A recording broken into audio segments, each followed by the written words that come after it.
Bonjour, bienvenue dans la série sur les échecs.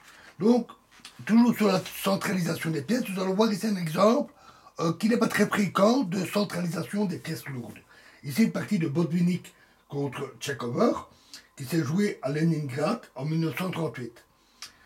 Ils ont joué une défense Nimzowitsch, D4, cavalier F6, C4, E6, cavalier C3, fou B4, cavalier F3, roc, fou G5, D6, E3, dame E7, fou E2, E5, dame C2, tour E8, roc, fou prend C3, B prend C3, H6, fou H4, C5, tour E1, fou G4 et fou prend F6. Un très bon coup. C'est vraiment le début du combat pour l'occupation des cases centrales. De ce point de vue, le cavalier F6 est beaucoup plus important que le fou H4. Et les blancs ont raison de renoncer à la paire de fous. Dame prend F6. Dame E4. Fou prend F3. Alors ça, par contre, c'est plutôt pas bon. D'un coup, cela donne aux blancs la possibilité de dominer complètement les points D5 et E4. Plus fort aurait été fou F5. Un très bon coup cette fois-ci. Et après, dame prend B7, c'est cavalier D7. Et les noirs auraient un très bon jeu avec leurs pièces en échange du pion sacrifié. Fou prend F3. Fou prend F3. Cavalier C6. Et D prend C5. Très bon coup, très bon choix d'échange. D prend C5. Tour D1. Tour D8. Tour D5.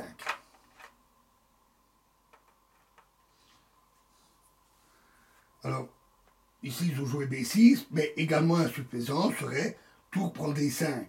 Parce qu'alors, C prend D5, cavalier E7 et D6. Dame prend D6, dame prend B7. Et après, dame B6, c'est tour B1.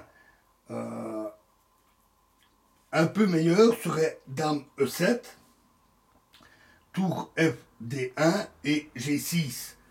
Alors les blancs doivent jouer G4, qui serait un très bon coup dans ce cas-là, pour maintenir leur dame en E4. Le pion ayant pour but d'empêcher l'avance des pions noirs, évidemment. Donc B6, tour D1, cavalier A5, H3, tour prend D5, tour prend D5. Voilà une position tout à fait typique où des pièces lourdes blanches menacent simultanément le pion E5. C'est pourquoi les noirs ne parviennent pas à échanger à temps les pièces lourdes. Par exemple, sur tour D8, il viendrait simplement tour prend E5. La case ici étant évidemment protégée contre le mat. Et maintenant, cavalier prend C4, serait une erreur, ça échoue sur tour E8, échec. Et après, tour prend E8, dame prend E8, échec, roi H7, et dame E4, échec, avec le gain. Le cavalier tombe et les blancs ont une pièce en plus.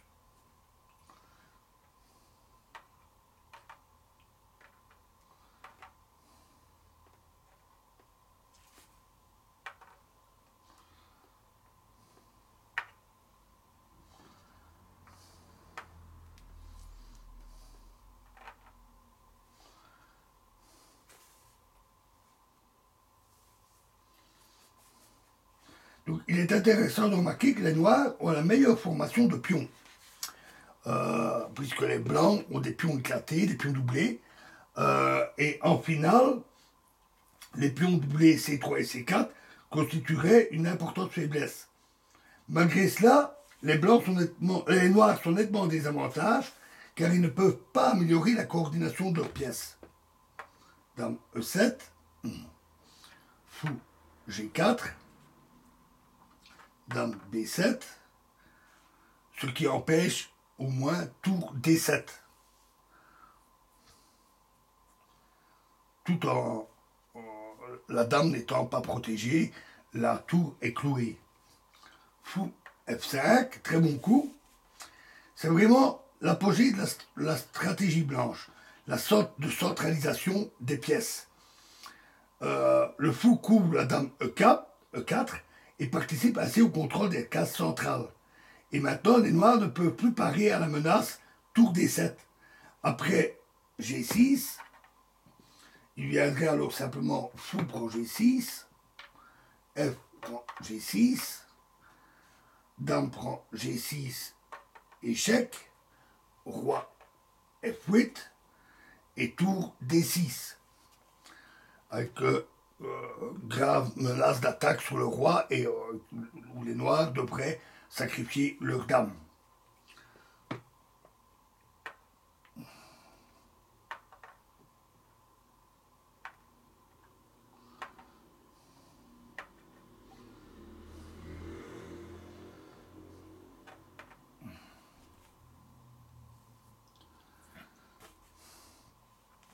Donc, dame B8,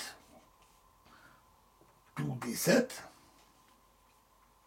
tour D8, dame prend E5, cavalier prend C4, dame prend B8, tour prend B8, et fou E4. À nouveau un très bon coup. Le fou se dirige maintenant vers D5. Alors les noirs n'ont plus la possibilité d'enrayer l'avance des pions blancs à l'aile roi. La fin est assez simple. Cavalier A3, fou D5, tour F8, E4, A5, C4, B5, C prend B5, cavalier prend B5, E5, A4, F4, cavalier D4, roi F2, G5, G3, G prend F4, G prend F4, cavalier E6, roi E3, et pour finir, se présente même la centralisation du roi, qui est typique de ce type de finale, où le roi doit soutenir l'avance des pions et en même temps garder un œil sur le pion passé des noirs. C4, F5, cavalier C5, tour C7, cavalier D3 et E6. Et là, les noirs ont laissé tomber. L'avance du pion blanc va être inexorable. Dans les deux cas, la centralisation a fourni aux blancs une excellente coordination de leurs pièces. Cependant, la position centrale de certaines pièces ne peut être avantageuse que lorsque la collaboration avec les autres pièces est garantie. Dans la prochaine vidéo, nous verrons la différence d'action de pièces centralisées selon qu'elles collaborent bien ou mal avec d'autres pièces. Je vous remercie.